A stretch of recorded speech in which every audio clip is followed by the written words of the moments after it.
అదే ఇదంతా వాళ్ళకి కొట్టి రాంత వాళ్ళకి కొట్టాక నేనే చేసాను ఇవంతా ఘోరంగా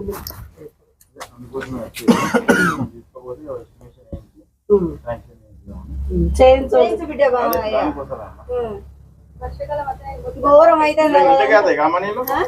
ఇంట్లోకి వస్తాను మొత్తం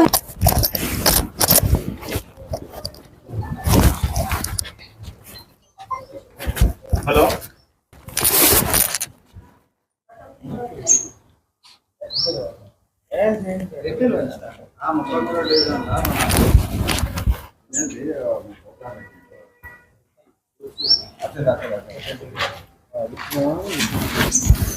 ఒక 15 నిమిషాలు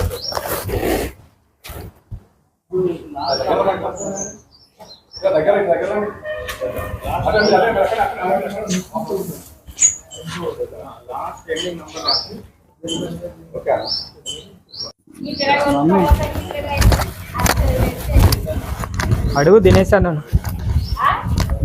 అడుగు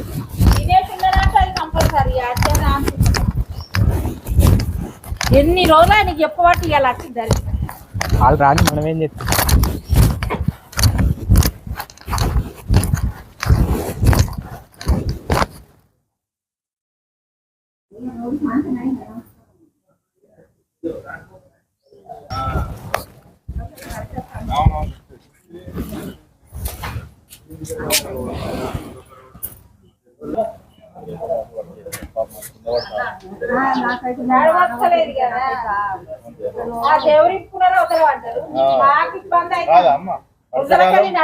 వర్షాకాలం అయితే ఇంకా భయంకరమైన ఇబ్బంది. అదే ఇంకా పెద్ద మనుషులు మీకు ఇంకా ఇబ్బంది అవుతుంది.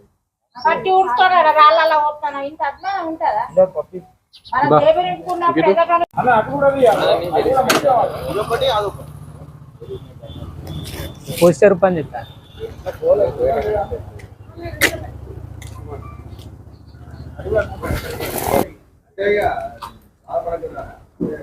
రామగుండం నగరపాలక సంస్థ పరిధిలోని 33వ డివిజన్, ముఖ్యంగా OCP5 ప్రభావిత డివిజన్ అనేక సమస్యలతో 33వ డివిజన్లో ఉన్నటువంటి ప్రజలు ఇబ్బందులు ఎదుర్కొంటున్నా కానీ రామగుండం నగరపాలక సంస్థ అధికార యంత్రాంగానికి చీమ కుట్టినట్టు కూడా లేదు.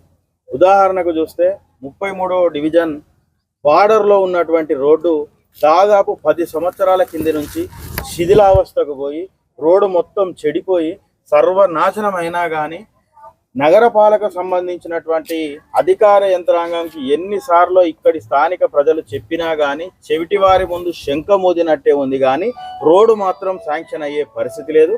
మరి ఈరోజు మేము స్థానిక ప్రజలతోటి 33వ డివిజన్లో వివిధ గల్లీల్లో పర్యటిస్తూ ఈ రోడ్లను మరి అధికార యంత్రాంగానికి చూపించడం జరుగుతూ ఉన్నది.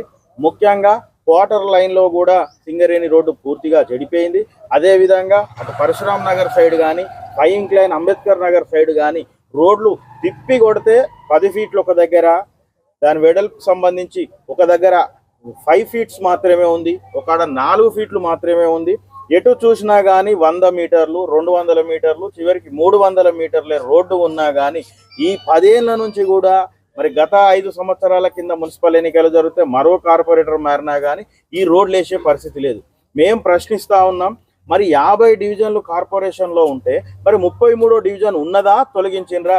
మరి అధికార యంత్రాంగం చెప్పవలసి ఉంది. మరి ఉంటే కార్పొరేటర్ ఉందా? కార్పొరేటర్ ఉంటే మరి కార్పొరేటర్ ఎందుకు అభివృద్ధి చేస్తలేడు? కేవలం ఆర్థిక వనరులు కాపాడుకోనికే మరి కార్పొరేటర్ ఈ విధంగా చేస్తూ ఉన్నారా? నగరపాలక సంస్థ అధికారులు ఈ విధంగా చేస్తూ ఉన్నారా? ఇక్కడ చూస్తే ఈ రోడ్డు చెడిపోయి భార్య భర్తలు హాస్పిటల్స్ కానీ, డ్యూటీలకు కానీ, వివిధ పనులకు బయటికి వెళ్తే ఒక్కొక్క కుండి మోకాళ్ళ దాకా ఉంటే, ఉదాహరణకు ఈ డివిజన్ పెద్ద మనిషి తన బైక్ మీద వెళ్తా అంటే కుండి తాకి పడితే నడుముకు గాయమైంది, తలకు గాయమైంది, 2-3 పర్యాలు ఆసుపత్రుల్లో జాయిన్ అయ్యి ఆర్థికంగా నష్టపోయిండు, అనారోగ్యానికి గురైంది. అట్లా ఒక 10 మంది కూడా ఈ విధంగా అయితే కనీసం ఇక్కడ నగరపాలక సంస్థ అధికార యంత్రాంగం పట్టించుకోకపోవడం నిజంగా సిగ్గుచేటు. అటుపోతే కలువర్టు పూర్తిగా శిథిలావస్థకు చేరింది. కార్పొరేషన్ అధికారులకు అదనపు కలెక్టర్కు ఫిర్యాదు చేస్తే వారు వెంటనే స్పందించి రేపో మాపో మరి ఆ కల్వర్టును నూతనంగా పునర్నిర్మాణం చేస్తా అన్నారు. యుద్ధ ప్రాతిపాదికన 33వ డివిజన్ నుంచి ప్రజల పక్షాన మేము డిమాండ్ చేస్తా ఉన్నాం. ఏదైతే చెడిపోయినటువంటి రోడ్లను ఇమ్మీడియట్ గా ఈ రోడ్లను ఏర్పాటు చేయాలి. లేని ఏడల ఈ ప్రాంత 33వ డివిజన్ ప్రజలను తీసుకొని మున్సిపల్ కార్పొరేషన్ కార్యాలయాన్ని ముట్టడిస్తామని ఈ సందర్భంగా నగరపాలక సంస్థ అధికారులను హెచ్చరిస్తా ఉన్నాం.